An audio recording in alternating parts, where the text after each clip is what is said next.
Hello అండి, welcome to law excellence IAS academy. ఈరోజు మనం జూన్ 19th నాటి ఈనాడు న్యూస్ పేపర్లోని ఇంపార్టెంట్ కరెంట్ అఫైర్స్ గురించి డిస్కస్ చేద్దామండి. బిఫోర్ దట్ మనము ప్రీవియస్ క్లాస్లో ఇచ్చిన క్వశ్చన్ గురించి చూద్దాము. జాతీయ గణాంక కమిషన్, నేషనల్ స్టాటిస్టికల్ కమిషన్కి సంబంధించి క్రింది ప్రకటనలను పరిగణించండి. ప్రీవియస్ క్లాస్లో మనము నేషనల్ స్టాటిస్టికల్ కమిషన్ యొక్క నూతన చైర్మన్గా సైబల్ చటోపాధ్యాయ గారు ఎంపిక అవ్వడం గురించి డిస్కస్ చేయడం జరిగింది. ఆ కంటెక్స్ట్లో ఈ క్వశ్చన్ ఇచ్చాను అండి. రెండు స్టేట్మెంట్స్ని ఇక్కడ ఇచ్చాను. కరెక్ట్ స్టేట్మెంట్స్ని ఐడెంటిఫై చేద్దాం. స్టేట్మెంట్ 1 చూడండి. భారత గణాంక వ్యవస్థపై రంగరాజన్ కమిషన్ సిఫారసుల మేరకు నేషనల్ స్టాటిస్టికల్ కమిషన్ స్థాపించబడింది. ఎస్, ఈ స్టేట్మెంట్ కరెక్ట్ అండి. 2001లో రంగరాజన్ కమిషన్ని ఏర్పాటు చేయడం జరిగింది. ఈ కమిషన్ యొక్క సిఫారసుల మేరకు భారత గణాంక వ్యవస్థ మీద మరింత ఎఫిషియన్సీ మరియు పారదర్శకత కొరకు ఈ నేషనల్ స్టాటిస్టికల్ కమిషన్ని ఏర్పాటు చేశారు. సెకండ్ స్టేట్మెంట్ చూడండి. ఇది జాతీయ గణాంక కమిషన్ చట్టం 2005 కింద స్థాపించబడిన ఒక చట్టబద్ధమైన సంస్థ. ఈ స్టేట్మెంట్ రాంగ్ అండి. ఈ జాతీయ గణాంక కమిషన్ చట్టం 2005 అనేది అసలు చట్టంలోనే లేదు. నేషనల్ స్టాటిస్టికల్ కమిషన్ అనేది ఒక ఎగ్జిక్యూటివ్ బాడీ. దీనిని జూన్ 1, 2005లో గవర్నమెంట్ రెజల్యూషన్ ఆధారంగా ఎస్టాబ్లిష్ చేయడం జరిగింది. అంటే ఇది కేవలం ఎగ్జిక్యూటివ్ బాడీ మాత్రమే. నేదర్ ఏ కాన్స్టిట్యూషనల్ బాడీ నార్ ఏ స్టాట్యూటరీ బాడీ. జూలై 12, 2006 నుంచి ఇది అధికారికంగా అమలులోకి వచ్చింది. ఈ నేషనల్ స్టాటిస్టికల్ కమిషన్ అనేది ministry of statistics and programme implementation ఆధ్వర్యంలో పనిచేస్తుంది. To evolve, monitor and enforce statistical priorities and standards. దీని యొక్క స్ట్రక్చర్ మనం చూస్తే చైర్పర్సన్ రీసెంట్గా సైబాల్ చటోపాధ్యాయ ఎంపికయ్యారు. అలానే 3 part time members and ex officio మెంబర్గా నీతి ఆయోగ్ సిఇఓ ఉంటారు. And secretary of ministry of statistics and programme implementation దీనికి కూడా సెక్రటరీగా వ్యవహరిస్తారు. Key functions and mandate previous క్లాస్లో మనం డిస్కస్ చేయడం జరిగింది అండి. ఇన్ కేసు ఎవరైనా మిస్ అయితే ఒకసారి చూడండి. సో మన ఆన్సర్ ఏమవుతుంది అండి? Statement 1 correct and 2 wrong.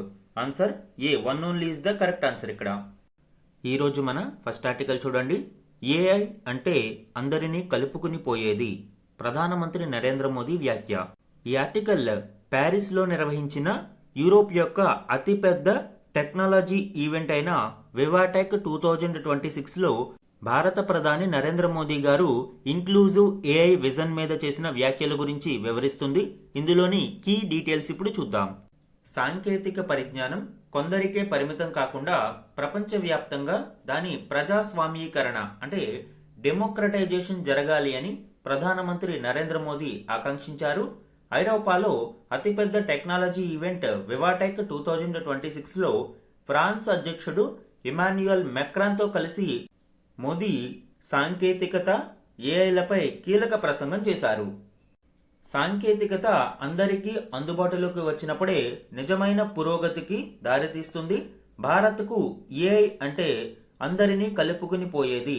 A for all and I for inclusive, అందరినీ కలుపుకుని పోయేది అని ప్రధాని స్పష్టం చేయడం చూడవచ్చు. రీసెంట్గా అమెరికా ఆంథ్రోపిక్ చెందిన ఏఐ మోడల్స్, ఎస్పెషల్లీ ఏఐ మెథోస్ వంటివి విదేశీ పౌరులు వాడకుండా ఆంక్షలు విధించిన నేపథ్యంలో ప్రధాని మోదీ వ్యాఖ్యలు ప్రాధాన్యతను సంతరించుకున్నాయి. ఏఐ కేవలం వ్యాపారాలకే పరిమితం కాకుండా సామాన్యుల జీవితాలను మెరుగుపరచడానికి, వృద్ధికి, ఆరోగ్యకరమైన ప్రపంచానికి దోహదపడాలి అని మోదీ పిలుపునిచ్చారు. దీనికి సంబంధించిన మరిన్ని డీటెయిల్స్ చూద్దాము. వివాటెక్ 2026 ప్యారిస్లో నిర్వహించారు. ఇందులో prime minister Narendra Modi declared that for India AI means all inclusive, అన్ని వర్గాల ప్రజలకి ఈక్విటబుల్ యాక్సెస్ అందించడమే దీని లక్ష్యమని ఆయన పేర్కొన్నారు. ఈ ఆల్ ఇన్క్లూజివ్ విజన్ యొక్క కీ పిల్లర్స్ చూడండి. డెమోక్రటైజేషన్ ఆఫ్ టెక్నాలజీ అంటే ప్రజలందరికీ కూడా అందుబాటులోకి తీసుకొచ్చే విధంగా ప్రజాస్వామ్యీకరణ జరగాలి. గ్రాస్ రూట్స్ ఎంపవర్మెంట్ అంటే చిట్ట చివరి వర్గాల వరకు కూడా దీనిని ఉపయోగించుకునే విధంగా వారిని ఎంపవర్ చేయగలగాలి. For example Saralaben AI assistant. ఈ సరళాబెన్ అనేది dairy farmers, especially women dairy ఫార్మర్స్కి రియల్ లైఫ్ వరల్డ్ ఛాలెంజెస్ని ఎదుర్కోవడానికి సహాయం చేయడం కోసం డిజైన్ చేయడం జరిగింది. అంటే గ్రాస్ రూట్ వరకు కూడా వీటిని తీసుకువెళ్ళగలిగాము. అండ్ కోర్ ఆబ్జెక్టివ్స్ చూడండి, inclusive AI must expand human potential, protect human dignity, widen access to opportunities, actively assist in sustaining a healthy planet. So ఈ ఏఐ విజన్ యొక్క కోర్ ఆబ్జెక్టివ్స్ అండి ఇవి. గ్లోబల్ పబ్లిక్ గుడ్ కోసం artificial ఇంటెలిజెన్స్ని ఉపయోగించాలి అని, especially artificial intelligence ఒక divisive టూల్లా కాకుండా దక్షిణార్ధగోళ దేశాలకి కూడా సహాయపడే విధంగా మరియు అన్ని వర్గాల వారికి అందుబాటులో ఉండే విధంగా దీనిని తీర్చిదిద్దాలి అనేది మోదీ గారు తన ప్రసంగంలో వ్యాఖ్యానించారు. And India's foundations for inclusive AI మనం చూస్తే వాస్ట్ డిజిటల్ ఇన్ఫ్రాస్ట్రక్చర్, యూపీఐ చూడండి ఫర్ ఎగ్జాంపుల్ అన్ని వర్గాల వారికి అందుబాటులోకి ఉంటుంది. సో ఇలాగా ఒక డిజిటల్ ఇన్ఫ్రాస్ట్రక్చర్ని మనము క్రియేట్ చేయగలిగాము. బేస్ అనేది మనకి ఆల్రెడీ రెడీగా ఉంది. Massive talent pool and human resources, youth young generation ఎక్కువగా ఉన్నారు.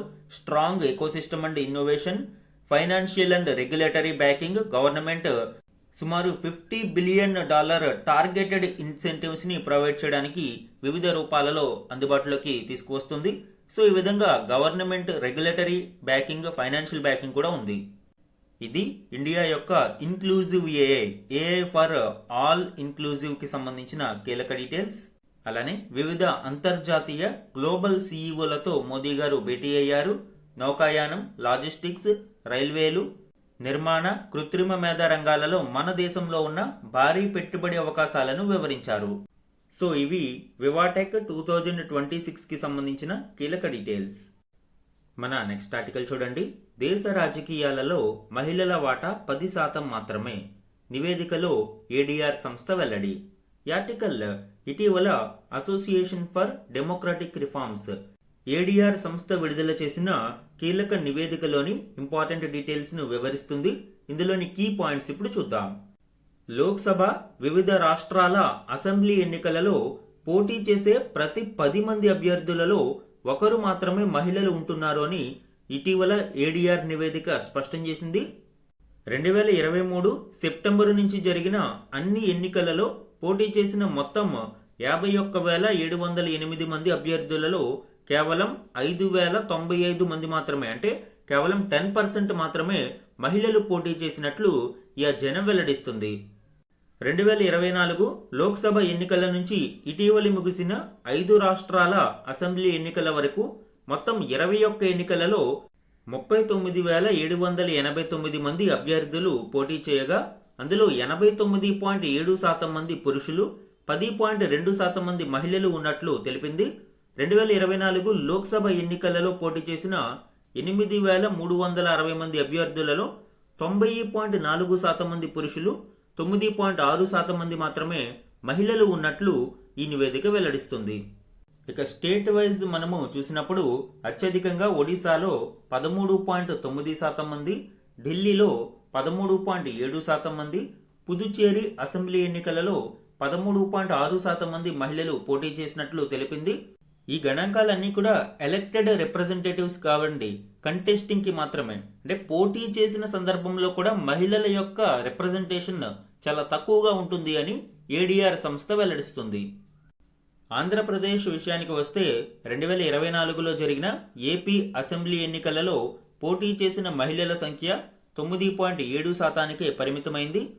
ఇక పార్టీల వారీగా మనం చూసినప్పుడు 2024 లోక్సభ ఎన్నికలలో పోటీ చేసిన స్థానాలలో జాతీయ పార్టీలైన బీజేపీ 16% మందిని, కాంగ్రెస్ 13%, బీఎస్పీ 8%, సిపిఐ 13% అండ్ అత్యధికంగా నేషనల్ పీపుల్స్ పార్టీ 67% మంది మహిళలకు టికెట్లు ఇచ్చినట్లు వెల్లడించింది. అంటే 2/3 సీట్స్ మహిళలే కంటెస్ట్ చేయడం జరిగింది ఎన్పీపీ నుంచి. ఇక ప్రాంతీయ పార్టీలలో నామ్ తమిళర్ కచ్చి 50% సీట్లను, ఎల్జేపీ రామ్ విలాస్ పాస్వాన్ 40% సీట్లను, NCP 40%, Jammu Kashmir PDP 33%, Biju Janata Dal 33%, RJD 29%, Trinamool 25%, Samajwadi party 20% స్థానాలలో మహిళలను పోటీకి దింపినట్లు ఈ నివేదిక పేర్కొంది. సో కంటెస్టింగ్ లెవెల్లోనే మహిళల యొక్క ప్రాతినిధ్యం చాలా తక్కువగా ఉండడంతో ఓవరాల్ లెజిస్లేటివ్ ఇంపాక్ట్ అనేది మనం చూడవచ్చు అండి. మహిళలకి సంబంధించిన ఉమెన్ రిప్రజెంటేటివ్స్ లెజిస్లేచర్స్లో చాలా తక్కువగా కనిపిస్తున్నారు. ఇక్కడ మేజర్ మిత్ ఏంటి అంటే మహిళలకి ఓట్లు పడే అవకాశం తక్కువ, వాళ్ళు గెలుపు గుర్రాలు కాదు అనేది ప్రధానంగా ఒక అపనమ్మకంగా ఉంది. సో ఈ నేపథ్యంలోనే మహిళలకు టికెట్లు ఇవ్వడానికి నిరాకరిస్తున్నారు. అందువల్లనే మహిళా రిజర్వేషన్ చట్టాన్ని తీసుకురావడం జరిగింది. సో కమింగ్ ఎలక్షన్స్లో ఇది ఏ విధంగా ప్రాతినిధ్యాన్ని పెంచడానికి సహాయపడుతుందో చూద్దాం. మన నెక్స్ట్ ఆర్టికల్ చూడండి. జీ రామ్జీలో 4 కేటగిరీలు 318 పనులు జాబితా విడుదల చేసిన కేంద్రం. కొత్తగా జల సంరక్షణ, జీవనోపాధి, విపత్తుల నిర్వహణ. ఈ ఆర్టికల్ MGNREGA స్థానంలో నూతనంగా అమలు కానున్న జూలై 1 నుంచి అమలు కానున్న VBG రామ్జీలోని పర్మిసిబుల్ వర్క్స్ గురించి వివరిస్తుంది. ఇందులోని కీ పాయింట్స్ ఇప్పుడు చూద్దాం. జూలై 1 నుంచి ప్రారంభం కానున్న Viksit Bharat guarantee for Rozgar Ajeevika mission Gramin VBG Ramji పథకంలో జల సంరక్షణ, గ్రామీణ జీవనోపాధి, మౌలిక వసతులు, విపత్తు నిర్వహణ ఇలా 4 కేటగిరీలలో మొత్తం 318 పనులు చేపట్టాలి అని కేంద్ర ప్రభుత్వం ఆదేశించింది. ఈ 318 పర్మిసిబుల్ వర్క్స్ యొక్క జాబితాను విడుదల చేయడం జరిగింది. దేశవ్యాప్తంగా అన్ని రాష్ట్రాలలో ఈ పథకం అమలుకు ఇప్పటికే కేంద్ర ప్రభుత్వం మార్గదర్శకాలను జారీ చేసి నిధులను కూడా కేటాయించింది. ప్రజెంట్ NREGAలో ఉన్న సహజ వనరుల నిర్వహణ, వ్యక్తిగత లబ్ధిదారుల పనులు, వ్యవసాయ అనుబంధ కార్యకలాపాలు, గ్రామీణ మౌలిక సదుపాయాలు వంటి 4 కేటగిరీలలో 266 పనులు ఉండేవి. లేటెస్ట్ VBG రామ్జీలో మౌలిక సదుపాయాలు మినహా మిగిలిన 3ని మార్చడం జరిగింది. VBG రామ్జీలోని 4 కేటగిరీస్ ఏంటంటే వాటర్ సెక్యూరిటీ వర్క్స్ జల సంరక్షణకి సంబంధించి, అండ్ రెండవది కోర్ రూరల్ ఇన్ఫ్రాస్ట్రక్చర్ గ్రామీణ ప్రాంతంలోని మౌలిక సదుపాయాలు. ఇది పాత పథకంలో కూడా ఉంది, పాత పథకంలోని దానినే ఇక్కడ కంటిన్యూ చేయడం జరిగింది. మూడవది లైవ్లీహుడ్ రిలేటెడ్ ఇన్ఫ్రాస్ట్రక్చర్, ఇది జీవనోపాధికి సంబంధించినది. నాలుగవది extreme weather and disaster mitigation works. Category wise permissible works చూడండి. Ground water recharge structures, water body rejuvenation, check dams ని నిర్మించడం, micro irrigation, water shed management ఇలా జల సంరక్షణకు వివిధ పనులను చేపట్టవచ్చు.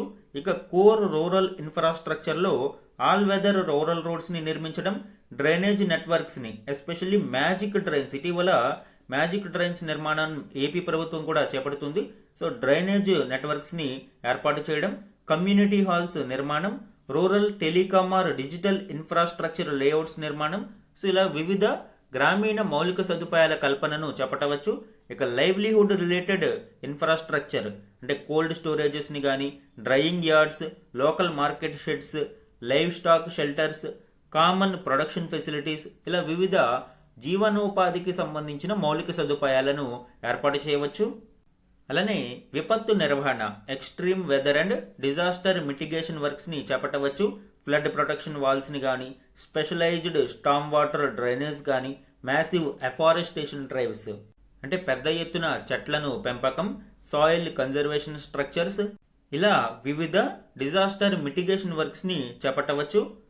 టోటల్గా ఈ 4 కేటగిరీలలో 318 పర్మిసిబుల్ వర్క్స్ జాబితాను కేంద్రం జారీ చేయడం మనం ఇక్కడ చూడవచ్చు. VBG రామ్జీకి మరియు ఓల్డ్ MGNREGAకి కీ డిఫరెన్సెస్ ఒకసారి చూడండి. NREGAలో పర్మిసిబుల్ వర్క్స్ 266 ఉండగా న్యూ సిస్టంలో 318కి పెంచడం జరిగింది. గ్యారంటీడ్ వర్క్ డేస్ ఒక ఫ్యామిలీకి ప్రతి సంవత్సరానికి కనీసం 100 రోజుల పని కల్పన అనేది ఉంటుంది. ఇక్కడ VBG రామ్జీలో 125 రోజులు ఒక కుటుంబానికి కేటాయించారు. అగ్రికల్చరల్ పాజ్ అనేది ఓల్డ్ సిస్టంలో లేదు. బట్ VBG రామ్జీలో 60 రోజుల పాటు పీక్ అగ్రికల్చర్ సీజన్లో పాజ్ అనేది బ్రేక్ అనేది ఉంటుంది. ఆ సమయంలో ఈ VBG రామ్జీ వర్కులు చేపట్టారు. ఇక టెక్ ఫ్రేమ్వర్క్ ఫ్రాగ్మెంటెడ్ గా ఉండేది. అండ్ ఇప్పుడు నూతన సిస్టంలో నేషనల్ ఇన్ఫ్రాస్ట్రక్చర్ స్టాక్, సో మొత్తం అన్నీ కూడా ఒకే స్టాక్ లో ఈజీ ట్రాకింగ్ కి అందుబాటులోకి తీసుకురావడం జరిగింది. ఆల్ 318 వర్క్స్ ఏవైతే ఉన్నాయో వీటన్నిటినీ కూడా వికసిత Bharat national rural infrastructure stock కి అలైన్ చేయడం జరుగుతుంది. సో ఇది విబిజీ రామ్జీకి సంబంధించిన కీలక డీటెయిల్స్ అండి. జూలై 1 నుంచి ఇది అమలు కానుంది. 4 కేటగిరీలు 318 పనులతో జాబితాను విడుదల చేశారు. మన నెక్స్ట్ ఆర్టికల్ చూడండి. అంతరిక్షంలోకి జియో అడుగులు, బ్రాడ్బ్యాండ్ కోసం 1650 శాటిలైట్ల నెట్వర్క్. ఈ ఆర్టికల్ జియో లో earth orbit satellite constellation project గురించి వివరిస్తుంది. ఇందులోని కీ పాయింట్స్ ఇప్పుడు చూద్దాం. దేశ టెలికాం రంగంలో విప్లవాత్మక మార్పులు తీసుకువచ్చిన రిలయన్స్ జియో ఇప్పుడు అంతరిక్షంపై దృష్టి పెట్టింది. Satellite broadband, direct to device సేవలు అందించేందుకు వీలుగా లో ఎర్త్ ఆర్బిట్ శాటిలైట్ విభాగంలోకి ప్రవేశించి సొంతంగా నెట్వర్క్ ఏర్పాటు చేసేందుకు కంపెనీ భారీ ప్రణాళికలు సిద్ధం చేస్తుంది. రాబోయే 2 లేదా 3 ఏళ్లలో భూమికి దాదాపు 650 కిలోమీటర్ల ఎత్తులో 1650 వరకు శాటిలైట్లను ప్రయోగించి బ్రాడ్బ్యాండ్ మరియు డైరెక్ట్ టు డివైస్ సేవలను అందించాలి అని జియో భావిస్తుంది. ఈ ప్రాజెక్టుకు సంబంధించి Jio already INSPACe, Indian national space promotion and authorisation సెంటర్కు ప్రతిపాదనలను సమర్పించింది. ఇప్పటి వరకు ఈ శాటిలైట్ బ్రాడ్బ్యాండ్ నెట్వర్క్స్లో విదేశీ సంస్థలే ఆధిపత్యం చెలాయిస్తూ ఉన్నాయి. ఒక విధంగా ఇది జాతీయ భద్రతకు కూడా కొంత ప్రమాదం కలిగించే అంశం. అందువల్లనే స్వదేశీ సంస్థలను ప్రభుత్వం ప్రోత్సహించడానికి సిద్ధంగా ఉంది. విదేశీ శాటిలైట్ ఆపరేటర్లపై ఆధారపడడాన్ని తగ్గించుకోవాలి అని భారత్ భావిస్తుంది. ఈ ప్రాజెక్టుకు సంబంధించి మరిన్ని డీటెయిల్స్ చూడండి. Key details of the constellation. మొత్తం 1600 నుంచి 1650 శాటిలైట్స్ వరకు ఉంటాయి. లో ఎర్త్ ఆర్బిట్ లో అబౌవ్ ఎర్త్ 650 కిలోమీటర్స్ వరకు దీనిని మనం చూడవచ్చు. ఎస్టిమేటెడ్ ఇన్వెస్ట్మెంట్ $10 to $15 బిలియన్, అంటే సుమారు 95,000 నుంచి 1,41,500 కోట్ల వరకు బడ్జెట్ ఎస్టిమేషన్ మనం చూడవచ్చు. Deployment time line 2 to 3 years, మనకి 2 లేదా 3 సంవత్సరాలలో దీనిని అందుబాటులోకి తీసుకురావడానికి సన్నాహాలు చేస్తూ ఉన్నారు. జియో ప్లాట్ఫామ్స్ విభాగంలో దీనిని అందుబాటులోకి తీసుకురానున్నారు. కోర్ ఆఫరింగ్స్ అండ్ సర్వీసెస్ మనం చూస్తే direct to device connectivity. Satellite dish hardware అవసరం లేకుండా నేరుగా డివైజెస్కే కనెక్టివిటీని అందించడం ఈ శాటిలైట్ కమ్యూనికేషన్ యొక్క ప్రధాన ఉద్దేశ్యం. అలానే high speed satellite broadband. So ఈ హై స్పీడ్ శాటిలైట్ బ్రాడ్బ్యాండ్ వలన వెరీ రిమోట్ ఏరియాస్కి కూడా మనము కనెక్టివిటీని పెంచడానికి అవకాశం ఉంటుంది. రూరల్ రిమోట్ ఏరియాస్లో కూడా మనము ఇంటర్నెట్ సదుపాయాలని కల్పించగలుగుతాం. డైరెక్ట్ శాటిలైట్ కనెక్టివిటీ కాబట్టి ఈ డిష్ హార్డ్వేర్ని ఎస్టాబ్లిష్ చేయాల్సిన అవసరం ఉండదు. తద్వారా ఖర్చు చాలా వరకు తగ్గుతుంది. నేరుగా ఈ సదుపాయాలను మనము శాటిలైట్ కమ్యూనికేషన్ ద్వారా అందిస్తాము. Reliable, secure and sovereign. So దీనివలన ఈ data internet providers, middle man ఎవరైతే ఉన్నారో ఈ మిడిల్ మ్యాన్ కంపెనీస్ యొక్క ప్రభావం ఉండదు. సోవరిన్, సెక్యూర్ అండ్ రిలయబుల్ డేటాగా మనం చూడవచ్చు. ఆల్రెడీ జియో లగ్జంబర్గ్ యొక్క ఎస్ఈఎస్ కంపెనీతో మీడియం ఎర్త్ ఆర్బిట్ శాటిలైట్స్ యొక్క ప్రాజెక్టును జాయింట్ వెంచర్గా ప్లాన్ చేయడం జరిగింది. ఇప్పుడు లో ఎర్త్ ఆర్బిట్ శాటిలైట్స్ మీద కూడా జియో దృష్టి సారించింది. దీనివల్ల అడ్వాంటేజెస్ ఏంటండి? National security and government support మనం చూస్తే డేటా సోవర్నిటీ మరియు నేషనల్ సెక్యూరిటీ, జాతీయ భద్రతకు ఇది దోహదపడుతుంది. ముఖ్యంగా డిఫెన్స్ పర్సనల్స్ మరియు సెక్యూరిటీ ఏజెన్సీస్ ఇండిజినస్ శాటిలైట్ సిస్టమ్స్ని ఉపయోగించడం వలన మరింత భద్రత అనేది మెరుగుపడుతుంది. ఎస్పెషల్లీ సెన్సిటివ్ బార్డర్ జోన్స్ వద్ద ఇండిజినస్ శాటిలైట్ కమ్యూనికేషన్ నెట్వర్క్ వలన మరింత భద్రత, సెక్యూరిటీ అనేది ఉంటుంది. అందువల్లనే గవర్నమెంట్ ఈ ప్రాజెక్టుకు మరింత సపోర్ట్ ఇస్తుంది. నెసెసరీ ఆర్బిటాల్ స్లాట్స్ను కేటాయించడానికి సిద్ధంగా ఉంది. అండ్ ఇది ఇండియా యొక్క గ్లోబల్ స్పేస్ ఎకానమీలో భారతదేశ ఫుట్ ప్రింట్ను మరింత బలపరుస్తుంది. ఇది జియో యొక్క లో ఎర్త్ ఆర్బిట్ శాటిలైట్ కాన్స్టలేషన్కి సంబంధించిన కీలక డీటెయిల్స్. ఈ లో ఎర్త్ ఆర్బిట్ శాటిలైట్స్ విభాగంలో ఆల్రెడీ దిగ్గజ సంస్థలు పెద్ద సంఖ్యలో ఉపగ్రహాలు సిద్ధం చేస్తున్నాయి. అమెజాన్ సంస్థ యొక్క ప్రాజెక్ట్ కైపర్ మొత్తం 3,200 శాటిలైట్లను లక్ష్యంగా పెట్టుకుని ఇప్పటికీ 300కు పైగా ఉపగ్రహాలను అంతరిక్షంలో ప్రయోగించింది. యూటెల్ శాట్ వన్ వెబ్ కూడా అంతరిక్షంలో ఇప్పటికే 654 శాటిలైట్స్తో సేవలు అందిస్తుంది. ఈ విభాగంలో అత్యంత ప్రధాన సంస్థగా స్టార్లింక్ ఆల్రెడీ కొనసాగుతుంది. సో ఈ విధంగా శాటిలైట్ కమ్యూనికేషన్కి సంబంధించిన కీలక డీటెయిల్స్ ఇంపార్టెంట్ అండి. మన నెక్స్ట్ ఆర్టికల్ చూడండి. సంతకాలు అయ్యాయి. అమెరికా, ఇరాన్ ఎంఓయూపై ట్రంప్ పెజిష్కియాన్ల అధికార ముద్ర. అమలు విధి విధానాలపై స్విట్జర్లాండ్లో నేడు ప్రతినిధుల భేటీ. తెరుచుకున్న హార్ముజ్, నౌకల ప్రయాణం ప్రారంభం. ఈ ఆర్టికల్ యుఎస్ ఇరాన్ మధ్య తాత్కాలికంగా ముగిసిన యుద్ధం గురించి మరియు పీస్ టాక్స్ కి సంబంధించి లేటెస్ట్ అప్డేట్స్ గురించి వివరిస్తుంది. ఇందులోని కీ పాయింట్స్ ఇప్పుడు చూద్దాం. అమెరికా, ఇరాన్ మధ్య యుద్ధం తాత్కాలికంగా ముగిసింది. రెండు దేశాల మధ్య ఎంఓయుపై అధికారికంగా సంతకాలు పూర్తయ్యాయి. అమెరికా అధ్యక్షుడు డొనాల్డ్ ట్రంప్ మరియు ఇరాన్ అధ్యక్షుడు పెజిష్కియాన్ ఈ ఒప్పందం మీద సంతకాలు చేశారు. మధ్యవర్తిగా వ్యవహరిస్తున్న పాకిస్తాన్ తరపున ఆ దేశ ప్రధాని షహబాజ్ షరీఫ్ సంతకం చేశారు. స్విట్జర్లాండ్లో జరిగే అధికారిక కార్యక్రమంతో ఒప్పంద లాంఛనం సంపూర్ణమవుతుంది. ఈ కార్యక్రమానికి అమెరికా, ఇరాన్, పాకిస్తాన్, ఖతార్ ప్రతినిధులు హాజరయ్యే అవకాశం ఉంది. ఎంఓయుపై ఇరు దేశాల అధినేతలు సంతకాలు చేయగానే ఒప్పందం అమలులోకి వచ్చింది. హార్ముజ్ ద్వారా నౌకల ప్రయాణం ప్రారంభమైంది. పాకిస్తాన్ ఈ ఒప్పందానికి మీడియేటర్గా వ్యవహరిస్తున్నందున దీన్ని ఇస్లామాబాద్ డిక్లరేషన్గా పేర్కొంటున్నారు. ఈ ఒప్పందంపై పాకిస్తాన్ ప్రధాని షహబాజ్ షరీఫ్ సంతకం చేశారు. ఈ ఎంఓయుకు పాకిస్తాన్ పూచీదారుగా ఉంది. ఇస్లామాబాద్ ఎంఓయు వెంటనే అమలులోకి వచ్చింది. తొలి అడుగుగా హార్ముజ్ జలసంధి తెరుచుకుంది అని షరీఫ్ ఎక్స్లో పేర్కొన్నారు.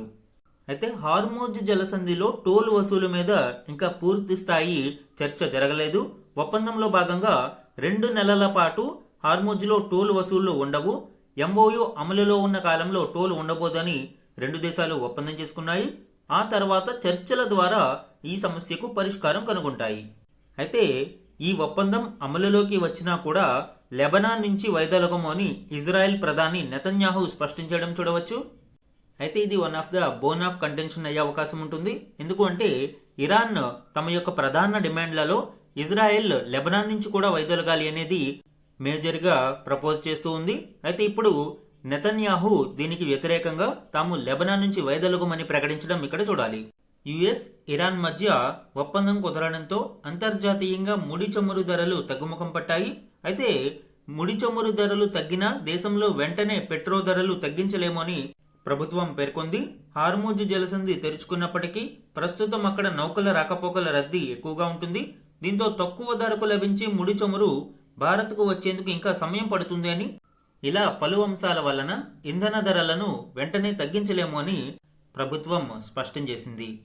సో ఇవి ఇటీవల ఇరాన్ మరియు యుఎస్ మధ్య కుదిరిన శాంతి ఒప్పందానికి సంబంధించి సంతకాలు పూర్తయ్యాయి. అండ్ దాని యొక్క ఇంపాక్ట్ ఏ విధంగా ఉంటుంది అనేది మనము చూడడం జరిగింది.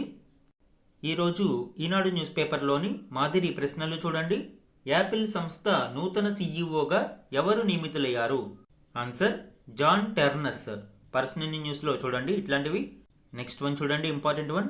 ప్రపంచంలోనే అతిపెద్ద సోలార్ ట్రీని ఏ రాష్ట్రంలో దుర్గాపూర్లో ఏర్పాటు చేశారు? ఆన్సర్ పశ్చిమ బెంగాల్. దీనిని సిఎస్ఐఆర్ మరియు CMERI central mechanical engineering research institute అభివృద్ధి చేసింది. 11.5 కేడబ్ల్యూపీ సామర్థ్యంతో ఉన్న ఈ సౌర చెట్టు ఏడాదికి దాదాపు 12,000 నుంచి 14,000 యూనిట్ల వరకు స్వచ్ఛమైన హరిత విద్యుత్తును ఉత్పత్తి చేయగలదు. ఈ సోలార్ ట్రీపై 35 సౌర ఫలకాలను అమర్చడం జరిగింది. తద్వారా ఏడాదికి 12,000 నుంచి 14,000 యూనిట్ల వరకు గ్రీన్ ఎనర్జీని ఉత్పత్తి చేస్తుంది. ఇక్కడ 11.5 కేడబ్ల్యూపీ కిలోవాట్ పీక్ అనేది ఇంపార్టెంట్ అండి. సోలార్ ఎనర్జీని కేడబ్ల్యూపీలో కొలుస్తాము. ఒక సోలార్ ప్యానెల్ మ్యాక్సిమం కెపాసిటీ ఎంత అనేది ఈ కేడబ్ల్యూపీలో మనము లెక్కించడం జరుగుతుంది. నెక్స్ట్ వన్ చూడండి, దేశంలోనే మొదటి శిలా చిత్రాల పరిరక్షణ పార్కును ఎక్కడ ఏర్పాటు చేస్తున్నారు? ఆన్సర్ లదాఖ్లోని సింధు ఘాట్. ప్రపంచ వారసత్వ దినోత్సవం సందర్భంగా 2026 ఏప్రిల్ 18న దీనికి శంకుస్థాపన చేయడం జరిగింది. పర్యావరణ కారకాలు, మానవ కార్యకలాపాల వలన ముప్పునకు గురి అవుతున్న శతాబ్దాల నాటి శిలా చిత్రాలు, పెట్రోగ్లిఫ్స్ అంటాము, వీటిని పరిరక్షించడమే ధ్యేయంగా దీనిని డెవలప్ చేయడం జరుగుతుంది. సో ఇది ఈరోజు ఈనాడు న్యూస్ పేపర్లోని మాదిరి ప్రశ్నలకు సంబంధించిన ఇంపార్టెంట్ వన్స్. ఈరోజు మన క్వశ్చన్ ఆఫ్ ద డే గురించి చూడండి. విబిజీ రామ్జీ గురించి ఈరోజు మనము డిస్కస్ చేయడం జరిగింది. 4 కేటగిరీలలోని 318 పర్మిసిబుల్ వర్క్స్ ని ఐడెంటిఫై చేస్తూ ఇటీవల కేంద్రం నోటిఫికేషన్ జారీ చేసింది. ఈ నేపథ్యంలోనే ఈ క్వశ్చన్ ఇవ్వడం జరిగింది అండి. ఇక్కడ 3 ఇంపార్టెంట్ స్టేట్మెంట్స్ని ఇవ్వడం జరిగింది. కరెక్ట్ స్టేట్మెంట్స్ని ఐడెంటిఫై చేసి ఆన్సర్ని కమెంట్ సెక్షన్లో కమెంట్ చేయండి. ఇది ఈ రోజు ఈనాడు న్యూస్ పేపర్లోని ఇంపార్టెంట్ కరెంట్ అఫైర్స్ మీద daily analysis. Thank you for watching.